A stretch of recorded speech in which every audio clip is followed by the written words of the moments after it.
ఉత్తరాఖండ్లో వరదలు బీభత్సం సృష్టిస్తున్నాయి. గత 2 రోజుల నుంచి కురుస్తున్న వానలతో వాగులు వంకలు పొంగి పొర్లుతున్నాయి. పలు ప్రాంతాల్లో కొండచర్యలు కూడా విరిగిపడుతున్నాయి.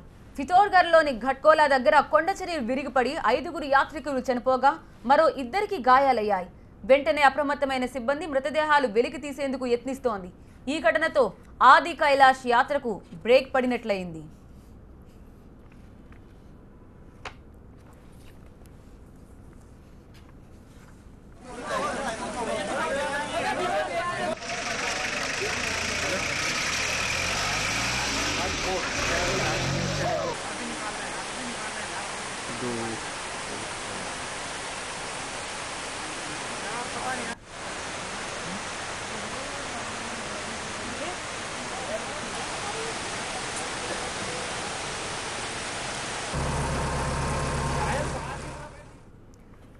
చంపావత్ ప్రాంతంలో త్రిటిలో ప్రాణాపాయం నుంచి బయటపడ్డారు యాత్రికులు. కారులో వెళ్తుండగా వరద ఉధృతితో ఒక్కసారిగా రోడ్డుపై నీటి ప్రవాహం పెరిగిపోయింది. కారు ముందుకెళ్లే పరిస్థితి లేకపోవడంతో అందులో ఉన్న వారంతా కిందకు దిగి ఒడ్డుకు చేరుకున్నారు.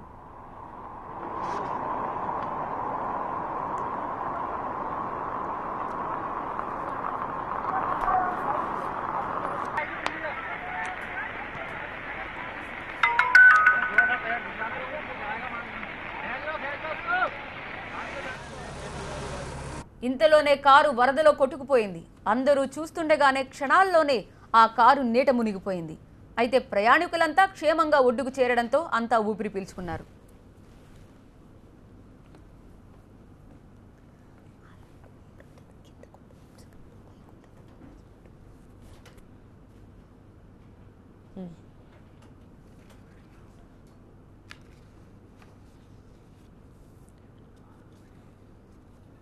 లుక్ ఎలా ఉందో చూడు ఒకసారి.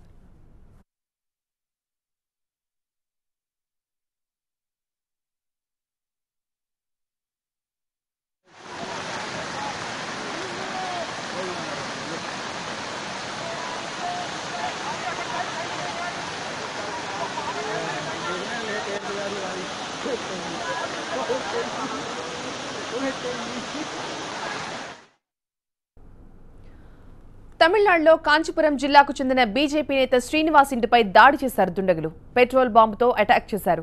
అయితే ఈ ఘటనలో ఎవరికీ గాయాలవ్వలేదు. ఇంటి ముందున్న వాహనాలు మాత్రం ధ్వంసమయ్యాయి.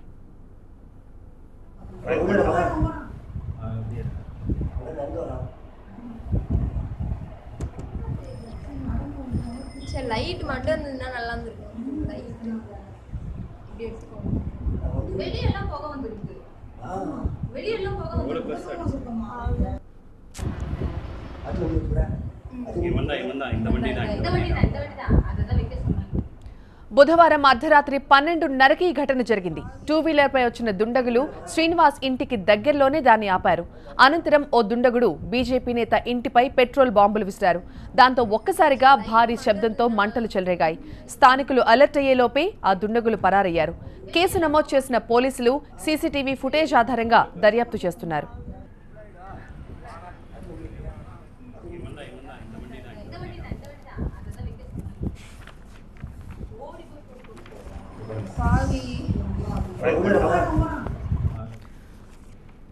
తమిళనాడులో కాంచీపురం జిల్లాకు చెందిన బీజేపీ నేత శ్రీనివాస్ ఇంటిపై దుండగులు దాడి చేశారు.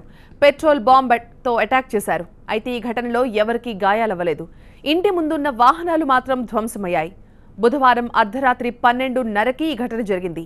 2 వీలర్పై వచ్చిన దుండగులు శ్రీనివాస్ ఇంటికి దగ్గరలోనే దాన్ని ఆపారు. అనంతరం ఓ దుండగుడు బీజేపీ నేత ఇంటిపై పెట్రోల్ బాంబు విసిరాడు. దాంతో ఒక్కసారిగా భారీ శబ్దంతో మంటలు చెలరేగాయి. స్థానికులు అలర్ట్ అయ్యేలోపే ఆ దుండగులు పరారయ్యారు. కేసు నమోదు చేసిన పోలీసులు సీసీటీవీ ఫుటేజ్ ఆధారంగా దర్యాప్తు చేస్తున్నారు.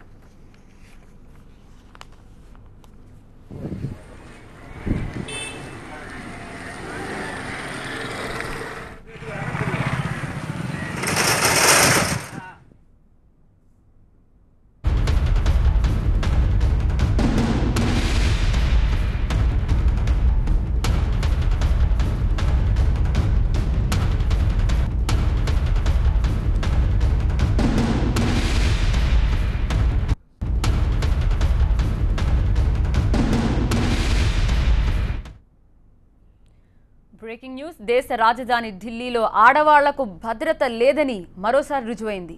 అందరూ చూస్తుండగానే నడి రోడ్డుపై ఓ యువతిని కత్తితో పొడిచి చంపేశాడా దుండగుడు.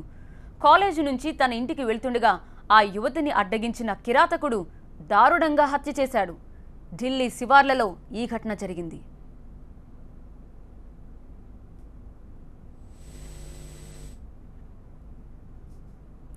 ఒకటి కాదు, రెండు కాదు, ఏకంగా 34 సార్లు ఆ అమ్మాయిని కత్తితో పొడిచాడు. దుండగుడి బారి నుంచి తప్పించుకోవడానికి ఆ యువతి సమీపంలోని షాప్లోకి పరిగెత్తింది. అయినా విడిచిపెట్టని ఆ హంతకుడు ఆమెను వెంటాడి మరీ దారుణంగా పొడిచి చంపాడు.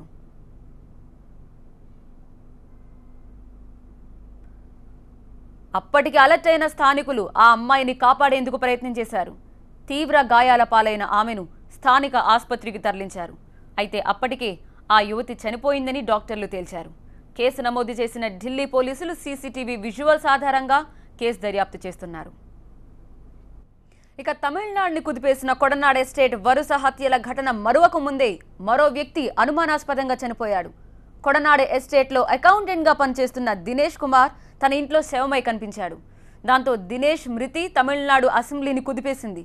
ఎస్టేట్ వరుస హత్యలపై విచారణకు పట్టుబట్టాయి విపక్షాలు. కొడనాడు ఎస్టేట్ ఈ పేరే ఇప్పుడు తమిళనాడు రాజకీయాల్లో ప్రకంపనలు సృష్టిస్తోంది. ఒకప్పుడు ప్రకృతి అందాలతో ఆకట్టుకున్న ఈ ఎస్టేట్ ఇప్పుడు వరుస హత్యలకు కేర్ ఆఫ్ అడ్రస్ గా నిలుస్తోంది. క్రైమ్ థ్రిల్లర్ సినిమాలను తలపించేలా మిస్టీరియస్ ఎస్టేట్ గా మారింది.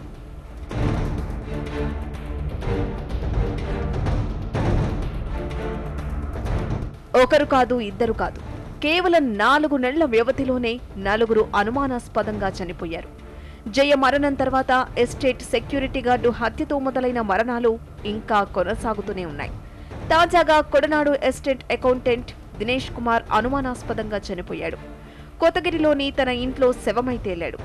సీలింగ్ ఫ్యాన్ కు చున్నీతో ఉరివేసుకుని ఉండడాన్ని గమనించిన ఆయన కుటుంబ సభ్యులు ఆసుపత్రికి తరలించేలోపే దినేష్ చనిపోయాడని చెబుతున్నారు. దీనిపై పోలీసులు అనుమానాస్పద మృతిగా కేసు నమోదు చేశారు. దినేష్ కుమార్ మృతి తమిళ రాజకీయాల్లో ప్రకంపనలు సృష్టించింది. తమిళనాడు అసెంబ్లీలో కొడనాడు హత్యలను ప్రస్తావించిన విపక్ష సభ్యులు వెంటనే దర్యాప్తు జరపాలని డిమాండ్ చేశారు. వరుస హత్యలపై కావాలనే ప్రభుత్వం మౌనం పాటిస్తుందని డీఎంకే నేత అన్భగలన్ ఆరోపించారు. అన్భగలన్ కమెంట్లపై స్పందించిన పళనిస్వామి ఎస్టేట్లో జరిగిన హత్యలకు సంబంధించి 11 మంది అనుమానితుల్ని అదుపులోకి తీసుకున్నామని చెప్పారు. ఇప్పటికే 7 బృందాలను ఏర్పాటు చేశామని, విచారణలో ప్రభుత్వం జోక్యం ఉండదని క్లారిటీ ఇచ్చారు సీఎం. కొడనాడు ఎస్టేట్ ఉద్యోగులు అనుమానాస్పదంగా చనిపోవడం ఇది కొత్తేం కాదు. ఏప్రిల్లో సెక్యూరిటీ గార్డ్ బహదూర్ దారుణ హత్యకు గురయ్యాడు. ఎస్టేట్లోనే అతన్ని కిరాతకంగా హత్య చేశారు దుండగులు. ఈ మర్డర్ జరిగిన కొద్ది రోజులకే సెక్యూరిటీ గార్డ్ హత్య కేసులో కీలక నిందితుడిగా ఉన్న కనకరాజు కూడా అనుమానాస్పదంగా చనిపోయాడు. మరికొన్ని రోజులకు మరో నిందితుడు రోడ్డు ప్రమాదంలో తీవ్రంగా గాయపడగా అతని కుటుంబ సభ్యులు అక్కడికక్కడే చనిపోయారు. జయలలిత ఆస్తులు దక్కించుకునేందుకే ఈ హత్యలు జరుగుతున్నాయన్న ప్రచారం మరోసారి తెరపైకొచ్చింది.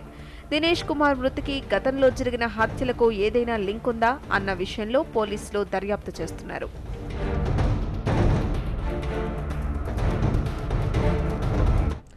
లండన్లో తలదాచుకుంటున్న విజయ్ మాల్యా అప్పగింత కేసు మరో కీలక అడుగుపడింది. ఈ కేసులో విచారణను వాయిదా వేయాలన్న మాల్యా పిటిషన్ను వెస్ట్ మినిస్టర్ మ్యాజిస్ట్రేట్ కోర్టు తిరస్కరించింది. డిసెంబర్ 4న తుది విచారణ జరుగుతుందని తేల్చి చెప్పింది London court. Liquor king Vijay మాల్యాకు మరో ఎదురుదెబ్బ తగిలింది. తన అప్పగింత కేసుపై విచారణను ఏడాది పాటు వాయిదా వేయాలన్న మాల్యా అభ్యర్థనను లండన్ కోర్టు తిరస్కరించింది.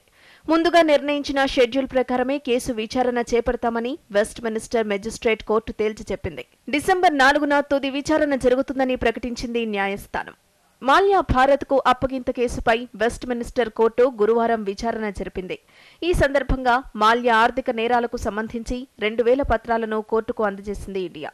ఏ బ్యాంకుకు ఎంత మొత్తం అప్పు ఎగ్గొట్టాడో ఆ వివరాలను న్యాయస్థానం ముందుంచింది.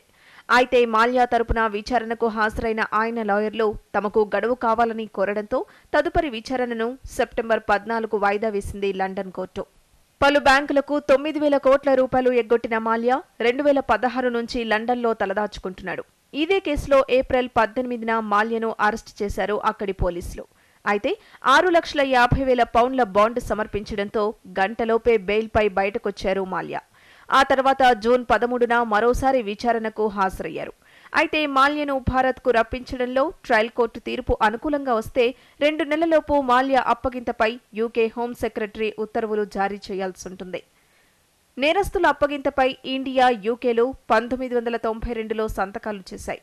ఈ ఒప్పందంతోనే గోద్రా అల్లర్లతో సంబంధమున్న సమీర్భాయ్ వినోభాయ్ పటేల్ను భారత్కు అప్పగించింది యునైటెడ్ కింగ్డమ్.